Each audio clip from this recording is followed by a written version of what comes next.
नमस्कार. रामकृष्ण हरी मंडळी, श्री स्वामी समर्थ. एका सेवेकरी दादांना स्वामींचा आलेला अनुभव आहे. अनुभव खूप भयानक आहे. ते दादा सांगत होते की मी दुपार शिफ्टला कामाला गेलो होतो. जाताना माझ्याबरोबर कामातील एक जोडीदार होता. आम्ही दोघे दुपारी 2:30 वाजता 4 व्हीलर गाडीने कामाला गेलो. जाताना गाडीचा काहीच प्रॉब्लेम नव्हता. आम्ही अगदी वेळेतच कामावर पोचलो. नेहमीप्रमाणे मी कामावर जाताना स्वामी महाराजांचे दर्शन घेतले आणि कामावर गेलो. कामावर कंपनीत गेल्यावर माझ्याबरोबर जो माझा मित्र होता त्याच्या मशीनचा घोटाळा झाला. त्यामुळे रात्री त्याची सुट्टी झालीच नाही. रात्री 12च्या दरम्यान माझी सुट्टी झाली. मशीनचा प्रॉब्लेम झाल्यामुळे तो तिथेच नाईट शिफ्टला थांबला. मग मी एकटाच माझी गाडी घेऊन घरी निघालो. कंपनीतून बाहेर आल्यावर मी गाडी घेऊन निघालो. कंपनीपासून 3 ते 3.5 किलोमीटर येताच माझी गाडी अचानक बंद पडली. ती काही केल्या चालूच होईना. रस्त्यातच बंद पडल्याने मलाही काही कळेना. तसा तर रस्ता दररोजच्याच पायाखालचा होता, पण ती वेळ होती मात्र रात्रीची. आणि जिथे गाडी बंद पडली होती तिथेच शेजारी मशानभूमी होती, अगदी रस्त्याच्या कडेलाच. आणि माझी गाडी तिथेच बंद पडली होती. रात्रीची वेळ असल्याने तिथे कोणीच नव्हतं. अजून 1 ते 2 किलोमीटर गाडी पुढे गेली असती तर मोठा रस्ता म्हणजेच हायवे लागला असता. पण गाडीमध्येच बंद पडली होती, त्यामुळे मलाही काही सुचतच नव्हतं. कोणीतरी मदतीला यावं असं वाटत होतं, पण जवळपास घरेही नव्हते. कंपनीतील जे काही दुपार शिफ्टचे सुटलेले मोजकेच कर्मचारी होते ते सुद्धा मी गाडी काढेपर्यंत ते बाहेर आले होते. गेटमधून गाडी काढेपर्यंत ते त्यांच्या 2 व्हीलरने पुढे निघून गेले होते. त्यामुळे माझ्या मदतीला आता कोणीच नव्हतं. मला थोडे विचित्रच वाटलं, घाबरल्यासारखं झालं. मी गाडी चालू करण्याचा खूपदा प्रयत्न केला, पण गाडी काही केल्या चालू होत नव्हती. मग मी घाबरतच गाडीतून खाली उतरलो आणि काय झालं ते बघण्याचा प्रयत्न केला.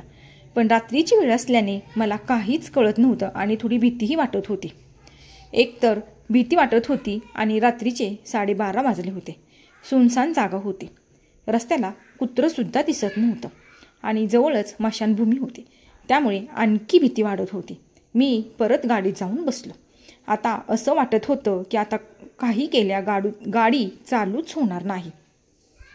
मध्येच फसल्यामुळे मला परत कंपनीतसुद्धा जाता येईना आणि घरीसुद्धा येता येईना. मग मी स्वामी महाराजांचे नामस्मरण करायला सुरुवात केली आणि पुन्हा एकदा गाडी चालू होते का हे पाहावं म्हणून मी पुन्हा ट्राय केलं. तर क्षणार्धातच गाडी चालू झाली. मग मी मागे वळून पुन्हा पाहिलंच नाही, सरळ घरी निघून आलो. घरी येताना गाडी वाटेत बंद पडली नाही.